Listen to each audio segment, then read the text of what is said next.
एक विशाल राक्षस पूरे देश में धावा बोल देता है। उसे इसके अलावा कुछ और नहीं रोक सकता। इधर आओ, ये खा लो। इस आवाज के साथ ही राक्षस रुककर जमीन पर गिर जाता है।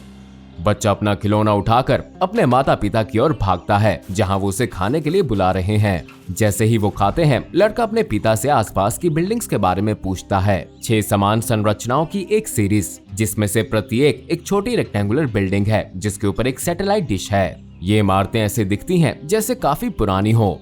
और पिता अपने बेटे को कहता है कि उनको नहीं पता कि ये क्या है या ये काम कैसे करती हैं, लेकिन ये शायद वॉर के दौरान बनाई गई होंगी। कौन सी वॉर? लड़का पूछता है। पैसिफिक वॉर, उसके पिता जवाब देते हैं। वो क्या थी? ये एक ऐसा युद्ध था जो दुनिया के कई देशों द्वारा लड़ा गया था। उन्होंने लड़ाई क्यों की थी? लड़का पूछता है। खैर, इसके बहुत सारे कारण थे।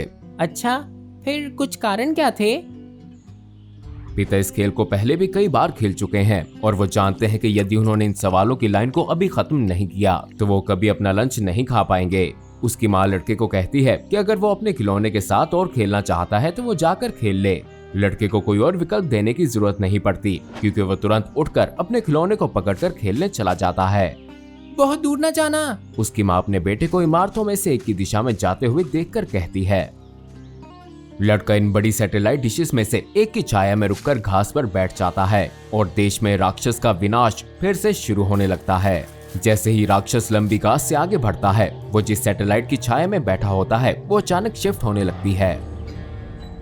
लड़का ऊपर देखता है जहां इमारत पर लगी सैटेलाइट डिश हिलने लगी है। एक हल्की आवाज के साथ वो मुड़कर अपनी दिशा बदलती है और ये केवल यही सैटेलाइट नहीं है जो हिल रही है। वो देखता है कि ये 6 सैटेलाइट्स एक साथ ही हिल रही हैं। वो सभी एक ही स्थान की ओर मुड़ रही हैं। लड़का ऊपर देखता है कि अब वो किस दिशा की ओर निर्देशित हैं। बहुत दूर एक असली राक्षस है। ये एक विशाल दिखने वाला जीव है, एक विशाल आधी मछली और आधी छिपकली। ये कम से कम 50 मीटर से अधिक लंबा होगा और ये सीधा उसकी ओर आ रहा है। लड़का यहीं से ही उसके विशाल पैरों की आवाज सुन सकता है जो जमीन को हिला रहे हैं। और जैसे जैसे ये करीब आ रहा है, इसकी ऊंची चीखने की आवाज भी सुनाई देने लगी है। इसके साथ ही एक हवाई हमले का सायरन बजना शुरू होता है, जिसके बाद गोलियों की आवाजें आती हैं, सैकड़ों सोल्जर्स के मार्च करते हुए कदमों की आवाजें और धाड़ते हुए इंजन्स। लड़का अपनी चारों ओर देखता है, लेकिन उसे कुछ नहीं दिखता। यहाँ सिर्फ वो, ये बिल्डिंग्स और वो राक्षस है। वो भाग भी नहीं पाता क्योंकि वो डर के मारे जम गया है। वो केवल ये देख सकता है कि राक्षस पेड़ों और बिजली की लाइंस को बहुत आसानी के साथ तोड़ता हुआ उसके करीब आ रहा है। सैटेलाइट डिशेस अंततः हिलना बंद करती हैं, जिसके बाद एक जोरदार गुनगुनाहट होती है और फिर एक तेज और ऊंची आवाज, क्योंकि एक बीम ऑफ इलेक्ट्रिसिटी का उत्सर्जन राक्षस पर होता है। जीव अपना हमला बंद करके दर्द में कराहता है, क्योंकि 6 सैटेलाइट्स उस पर अपनी बीम फेंक रहे हैं। बीम गायब हो जाती है और राक्षस वहीं खड़ा रहता है, लेकिन फिर वो ऊपर देखता है और आगे बढ़ने लगता है, इस बार पहले से भी तेज। राक्षस अब केवल कुछ ही फुट दूर है और लड़का नहीं जानता कि क्या करना है। वो इतना डरा हुआ है कि मदद के लिए चिल्ला भी नहीं पाता। वो अपनी आंखें बंद करके रोना शुरू करता है, जब अचानक वो हवा में उड़ता है। लड़का अपनी आंखें खोलता है और देखता है कि ये उसके पिता हैं। वो लड़के को उठाकर जितना संभव हो उतनी जल्दी से भागते हैं। लड़का अपने पिता के कंधे के ऊपर से देख सकता है कि राक्षस ने उनका पीछा करने के लिए अपनी दिशा नहीं बदली। उसका ध्यान अब भी उस बिल्डिंग पर है जिसके पास वो खेल रहा था। वो आखिरकार बिल्डिंग के पास पहुंचता है और उस पर मारने लगता है, इसे तोड़ता हुआ जब अन्य सैटेलाइट्स धीरे धीरे उसकी ओर एक बार फिर से मुड़ते हैं। अदृश्य सेना की आवाज बढ़ जाती है और मॉन्स्टर ऐसे चिल्लाता है जैसे उसे अदृश्य हथियारों द्वारा मारा जा रहा हो। यह अचानक दर्द के कारण पीछे हटता है, क्योंकि जीव के चेहरे पर एक विस्फोट होता है और तोप खाने का खोल उसके पास ही दूर दिखता है। लेकिन कुछ भी इसे रोक नहीं पाता है और ये अपने हाथों से सैटेलाइट डिश वाली बिल्डिंग पर हमला जारी रखता है। अंततः पिता लड़के की मां के पास पहुंचता है और वो उसे गले लगाती है। एक जोरदार आवाज आती है और परिवार इसे देखने के लिए मुड़ता है, जहां मॉन्स्टर ने एक बिल्डिंग को नष्ट कर दिया है और अब वो एक और की ओर बढ़ने लगा है। लेकिन तभी अन्य डिशेस उस पर एक और इलेक्ट्रिसिटी ब्लास्ट करती हैं, जिस कारण वो अपने घुटनों के बल गिर जाता है। यह भी उठने का संघर्ष ही करता है जब एक और ब्लास्ट होता है, जिसके बाद ये जमीन पर गिर जाता है। ये अपनी आंखें बंद करने से पहले कुछ अंतिम कठिन सांसें लेता है, जिसके बाद इसकी विशाल जीभ इसके मुंह से बाहर निकलती है। जीव अब मर चुका है। खाली मैदान में सैकड़ों लोगों की आवाज से एक जोरदार जश्न की जयकार होती है और फिर जीव धीरे धीरे गायब होना शुरू हो जाता है। इस बीच जो विचित्र दृश्य परिवार ने अभी देखा वो इसे देखकर हैरत में पड़ जाता है। इस परिवार के साथ होने वाली बेहद अजीब घटनाएं एक फिल्मी सीन लग सकती हैं और कुछ मायनों में ऐसा ही था, क्योंकि ये SCP-2954 है जिसे लूपिंग केजू किलिंग भी कहा जाता है। SCP-2954 एक ऐसी अनोमली है जिसके कई अलग अलग कंपोनेंट्स हैं। पहला SCP-2954-1A जो कि 6 बड़ी संरचनाएं हैं जो सैटेलाइट डिश वाली इमारतों से मिलती जुलती हैं, जो अब जापान में एक शहर के पास स्थित हैं। यहाँ पर शब्द मिलती जुलती बहुत महत्वपूर्ण है क्योंकि ये वास्तविक सैटेलाइट डिशेस नहीं है और इसके बजाय ये केवल दिखने में वास्तविक दिखती हैं। SCP-2954-1A के इंटीरियर में उन सभी मैकेनिकल कंपोनेंट्स की कमी है जो इसके अंदर मिलने की उम्मीद थी और इसकी बजाय इसमें केवल एक कच्ची रस्सी और एक पुली सिस्टम है जो इस बिल्डिंग की छत पर लगी सैटेलाइट्स को नियंत्रित करता है। इंटरनल मशीनरी के ना होने के बावजूद सैटेलाइट डिशेस किसी तरह से पावरफुल इलेक्ट्रिक एनर्जी को उत्सर्जित करने में सक्षम हैं, जो कि वो केवल SCP-2954-2 इंस्टेंस के दिखने पर ही करती हैं। SCP-2954-2 उन जीवों को संदर्भित करता है जिनमें रेप्टिलियन, एम्फीबियस और मछली जैसे लक्षणों का मिश्रण है। ये हमेशा 50 से 60 मीटर की ऊंचाई के होते हैं और इनके शरीर के अधिकांश भाग स्मूथ और नीले भूरे रंग के होते हैं, सिवाय इनकी स्केल्ड अंडरबेलिस को छोड़कर जो कि लाल है। इनकी पीठ और फोरआर्म्स दोनों पर बड़े कांटेदार पंख होते हैं और SCP-2954-2 इंस्टेंस 2 पैरों पर सीधे चलते हैं, हालांकि ये कुबरे होते हैं। इनके मुंह भी हमेशा एगेप होते हैं और ये हाईली क्रोसिव लिक्विड को थूकने में सक्षम हैं। ये जीव एक समय की अवधि के दौरान ही प्रकट होते हैं जिन्हें सुबुराया इवेंट्स नामित किया गया है। इन इवेंट्स में SCP-2954-2 की एक इंस्टेंस शामिल होती है जो SCP-2954-1A बिल्डिंग्स के पास प्रकट होती है, जिसके बाद वो अपनी सराउंडिंग्स को नष्ट करना शुरू करती है।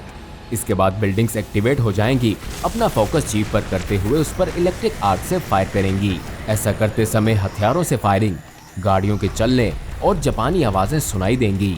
ये सेना, जिसे SCP-2954-1 भी नामित किया गया है, को केवल सुना ही जा सकता है, देखा नहीं, और इनकी लड़ाई के फिजिकल साइंस कभी नहीं दिखे हैं सिवाय जीव के हथियारों के प्रति अपने रिएक्शंस को छोड़कर, और कभी कभी तोपखाने के गोले को भी जो इसे टकराने से पहले हवा में विस्फोट हो जाएंगे। इन सुबुराया इवेंट्स के दौरान SCP-2954-2 इंस्टेंस हमेशा कम से कम एक सैटेलाइट डिश बिल्डिंग को नष्ट कर देगी और विभिन्न विस्फोटों को भी देखा जाएगा, जो कि शायद छोटी व्हीकल्स के नष्ट होने के बराबर हैं, जो 2954-1B आर्मी द्वारा हमला करते हैं। अंततः 1A और 1B फोर्सेस का संयुक्त हमला जीव को अभिभूत करने के लिए पर्याप्त होगा, जिसके बाद ये पूरी तरह से गायब हो जाएगा। संभवतः 1B सेना की ओर से एक जयकार सुनाई देगी और 1A बिल्डिंग सहित पर्यावरण में होने वाले किसी भी डैमेज को रिवर्स कर दिया जाएगा। लेकिन विनाश और बहाली के इस एंडलेस साइकिल का कारण क्या है? ये जीव कहां से आते हैं और ये क्या चाहते हैं? और वह दृश्य सेना कौन है जो हमेशा इन राक्षसों के खिलाफ लड़ने के लिए तैयार रहती है? इन सभी सवालों के जवाब उस क्षेत्र की खोज के बाद शायद मिल जाएंगे जहां सुबुराया इवेंट्स होते हैं। यहाँ एक और छोटी खाली बिल्डिंग में SCP फाउंडेशन एजेंट्स ने अन्य वस्तुओं की खोज की जो इन जीवों के बारे में हमें कुछ बता सकते थे। स्थित वस्तुओं में विभिन्न फिल्म पोस्टर्स, फिल्म रील्स और दस्तावेज शामिल थे जो प्रोडक्शन और डिस्ट्रीब्यूशन ऑफ मोशन पिक्चर से संबंधित प्रतीत होते थे। पोस्टर SCP-2954-2 इंस्टेंसेस के समान जीवों को दर्शाते प्रतीत होते हैं और पोस्टर का टाइटल जापानीज से अनुवाद करने पर बनता है, फुकेरुस असॉल्ट। जब एजेंट्स ने फिल्म रील्स पर फुटेज देखी तो उन्होंने पाया कि ये सुबुराया इवेंट्स के समान एक सिनेरियो को दर्शा रहा है। इसके अलावा इसी बिल्डिंग की एक कैबिनेट में नोट्स की बहुत सी फाइल्स मिली जिसमें कई विशेष नोट्स थे। पहला, जब जापानीज से अनुवाद किया गया तो बनता था, हमारे स्पॉन्सर ने 20 राक्षसों को गोली मारी, हम सबसे अच्छी फुटेज चुनेंगे। दूसरा जो 1974 का है, उसमें लिखा था, फिल्मिंग पूरी हो गई, हमारे स्पॉन्सर को कॉल करना ना भूलना कि अब किसी और शिपमेंट की जरूरत नहीं है। तीसरे और चौथे में ऐसा लगता है कि फिल्म प्रोड्यूसर को कहा जा रहा था कि आपको और फुकेरू चाहिए, हम आपूर्ति कर सकते हैं जब तक आप संतुष्ट नहीं हो जाते, और आपने कुछ समय से जवाब नहीं दिया, लेकिन फिर भी हम शिपमेंट भेज देंगे, हैप्पी फिल्मिंग। लेकिन शायद सबसे अजीब बात ये थी कि लास्ट नोट के कई सिमिलर वर्जन्स थे और सबसे पुराना 1972 का था। अतिरिक्त इंस्टेंसेस आज भी दिखाई देती हैं और नए लेटर्स किसी भी कारण फाइलिंग कैबिनेट्स के अंदर प्रकट हो जाते हैं। 50 मीटर ऊंचे राक्षस के कारण होने वाले नुकसान का खतरा स्पष्ट है और इसीलिए इस एनोमली को यूक्लिड क्लासिफाई किया गया है। यदि जीव अनिवार्य रूप से हमेशा SCP-2954-1 फोर्सेस द्वारा मारा जाता है, इसलिए कंटेनमेंट का आम जनता को इस क्षेत्र से दूर रखने पर ध्यान दिया जाता है। नागरिकों को सुबुराया इवेंट्स के दौरान यहाँ आने से रोकने के लिए क्षेत्र के चारों ओर गार्ड्स तैनात किए गए हैं और जनता में से यदि कोई भी इस घटना को देखता है तो उसे क्लास A एमनेस्टिक दिया जाता है। इस लूपिंग केजो की उत्पत्ति क्या है? क्या किसी ने अपनी फिल्म में स्पेशल इफेक्ट्स प्रोड्यूस करने के लिए इस एनोमली का उपयोग किया? अगर ऐसा था तो क्या वो अपनी ही रचना द्वारा इसे लॉन्च करने से पहले मारे गए? हमले के कभी ना खत्म होने वाले चक्कर में, जबकि हम कभी भी निश्चित रूप से इसका जवाब नहीं जान सकेंगे, लेकिन इसका परिणाम मनोरंजक है, बशर्ते कि आप अपनी दूरी बनाए रखें। अब जाइए और जाकर डॉक्टर बॉब की फाइल्स में से SCP-2863 द काशाडोकोरु देखें, एक और विशाल भयानक SCP जो जापान में आतंक मचा रहा है। और हाँ, चैनल को सब्सक्राइब करना, ये वीडियो कैसी लगी हमें कमेंट्स में बताना और इसको अपने दोस्तों के साथ शेयर करना मत भूलिएगा। हम जल्द ही वापस आएंगे एक नई SCP फाइल के साथ।